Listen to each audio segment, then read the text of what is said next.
Welcome to episode 4. You may have noticed I've kind of fallen off my intent of getting these out weekly.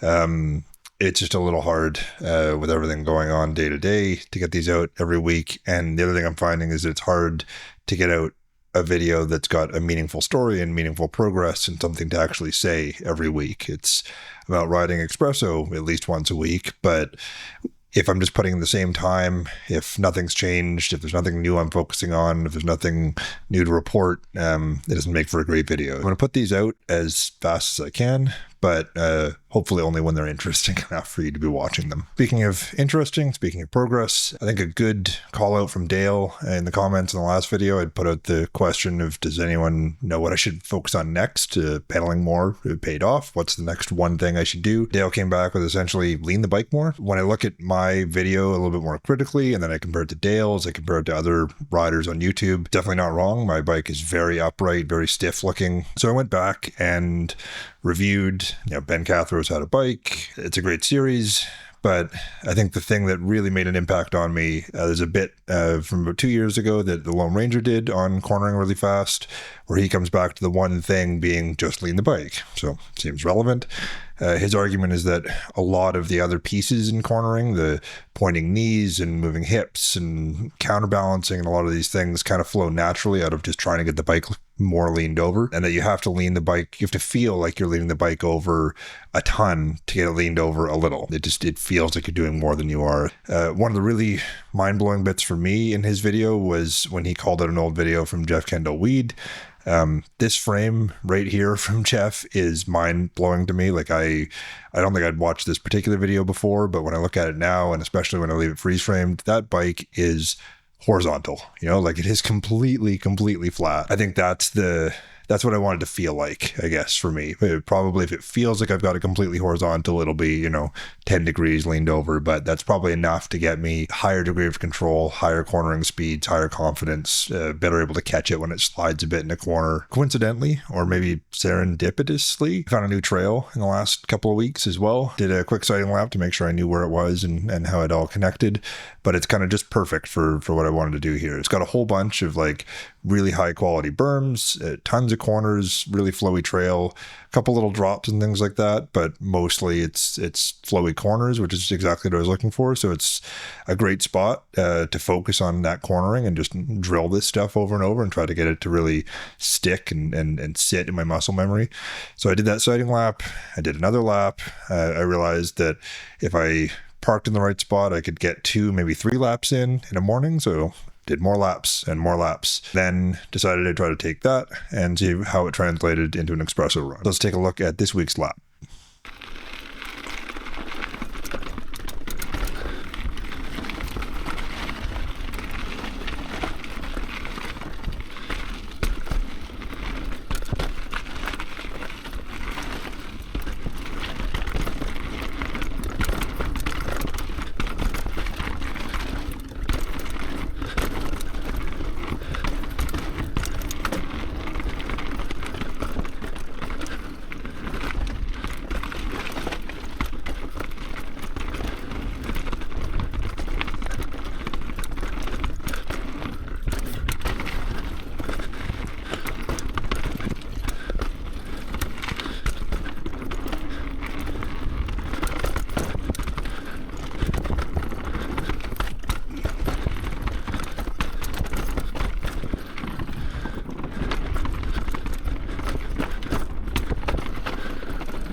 So a bit of a mixed bag.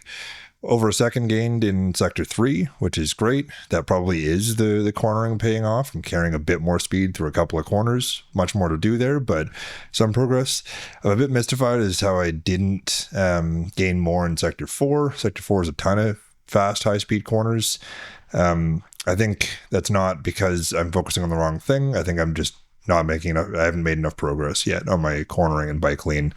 It's kind of visible in the video as well. I'm thinking about it more, but it's not resulting in more lean yet. I should also quickly mention I decided to change the timing screen a bit. So the deltas are now deltas to my personal best sectors. They're not deltas to Dale's times. I got tired of looking at these big red numbers that were going to be there forever. At least this way I can see some green numbers and I can see the incremental progress I'm making as we go along. So for next episode, more cornering drills. I'm probably going to do some flat cornering drills. I might hike up the bottom couple of corners in that fourth sector on espresso, because you can reach them from kind of the top of lower espresso, and just drill those a few times, one morning or a couple mornings, and just see if I can focus on, in context, getting those particular corners faster and leaning the bike in those particular spots. Maybe that'll translate better to the overall lap instead of trying this other trail approach. But I'm pretty convinced this is the right thing to focus on. When I really think about it, I don't feel confident in corners. I see a little bit of loose gravel and I slow down too much. And I think this is what's going to move my times forward. And when I look at deltas, maybe I'll try to show some deltas in the next video of especially some of the corner complexes where there's like 2 or 3 corners in a row. I'm dropping like many seconds compared to Dale and compared to other fast riders in those sections. So if I can sort that out, at least partially, there's probably a lot of time there over the course of the lap. Like, I think there should be another 10 or 20 seconds in sorting my cornering out. Stay tuned for episode 5. Hopefully I'll be able to make another leap forward and inching closer to Dale's time.